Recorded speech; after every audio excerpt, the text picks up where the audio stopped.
Loveleg Media, igniting conversation.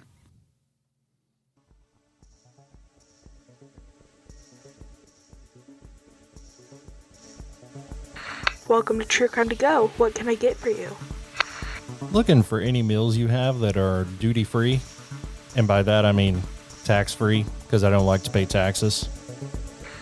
Pull up to the second window and we'll see you next crime. Welcome to True Crime to Go. I am John, here as always with Jamie. And can you do that? Can you request different options that are tax-free? That'd be great. I don't know. I was just saying the word duty to try to get you to break, and you didn't. So great job. I mean, that's where we're at. It was pretty funny. And I don't think I've ever heard taxes referred to as duties, but really? I think we should only refer to them as duty. Tennessee always a duty-free weekend for back-to-school shopping. We call it tax-free weekend. I don't think Tennessee's had a duty-free weekend, at least in football, for the last 25 years. It's 26 now, John, since your last national title. So there you go. This is a good case, though, and we're going to get it to you in 10 minutes or less. John, get us rolling. Today, we're going to dig into a bizarre story of Byron Looper, or, as he became to be known, Byron Low Tax Looper. That's right. Byron legally changed his name from Byron Anthony Looper to Byron Low Tax Looper. This was all part of a political branding stunt. And of course, he was running on the gimmick of low taxes, right? But behind this gimmick, there was also a man full of ambition and ultimately led to murder. Looper's story is one of deception, corruption, and a desperate attempt to hold on to power no matter the cost. So, Jamie, why don't you get the ball rolling? Yeah, so he didn't start off in this wild life, right? He started out pretty normally. He was born in Cookeville, Tennessee. Spent a lot of his early dad worked as a school superintendent. Byron went to West Point for a couple of years, and after a knee surgery, he left and decided he wanted to get into politics. So in the late 1980s, he was working for the Georgia State Legislature and even ran for office at some point as a Democrat.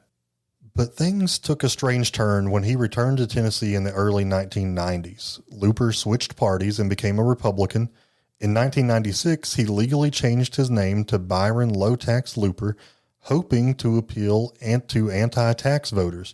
Surprisingly, maybe not surprisingly, it actually worked.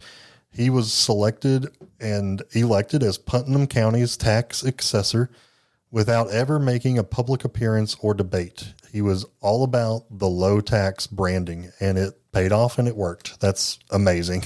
It really is. While he was in office, which I didn't even know that was an office, a tax assessor. Is that like a county clerk? Is it the same thing? In Tennessee, every county has one. Yeah, but they also have clerks, so they're different.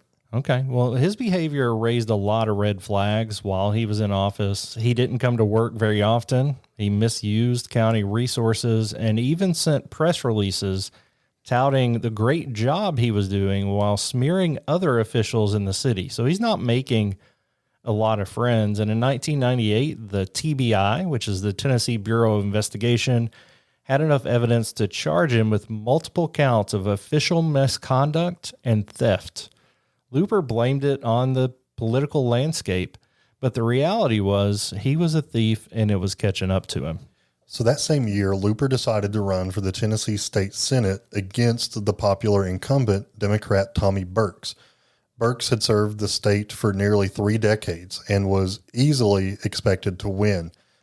But Looper saw this as his big chance, and he hatched a sinister plan to guarantee his victory. Yeah, and it turned violent very quickly. On October 19th of 1998, Tommy Burks was shot and killed on his farm while sitting in his pickup truck. A farmhand who was with Burks at the time noticed a black car speeding away from the scene. When the news hit, nobody could figure out why somebody would want to hurt Burks, let alone want him dead, until the farmhand recognized the guy on TV in the political commercials as Byron Looper.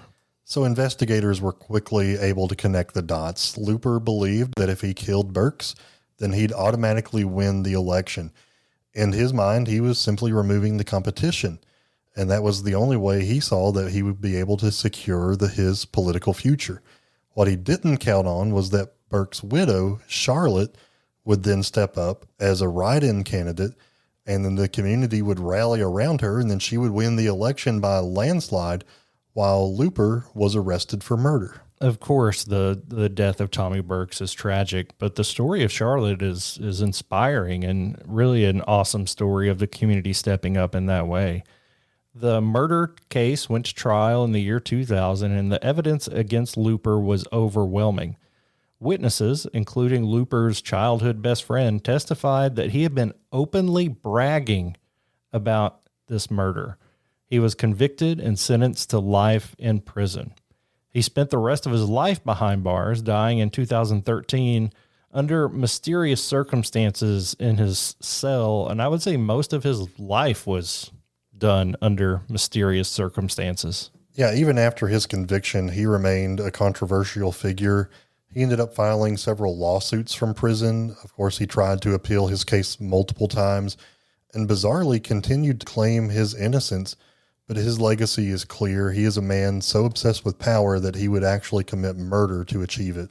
Yeah, we interviewed Beth Braden for some talk for next week, and we dive into some experiences she had in Tennessee. We were going to talk murder, but ended up talking just kind of about life, and it's a good conversation. But a lot of small town stories in small towns like this, and makes me think back of one of the early True Crime Cast episodes we did from my hometown of Harlan. We talked about Paul Browning. So a lot of local politics can get heated really quickly, and that's certainly the case here. This has been a crime story in 10 minutes or less. Would you like crime with that?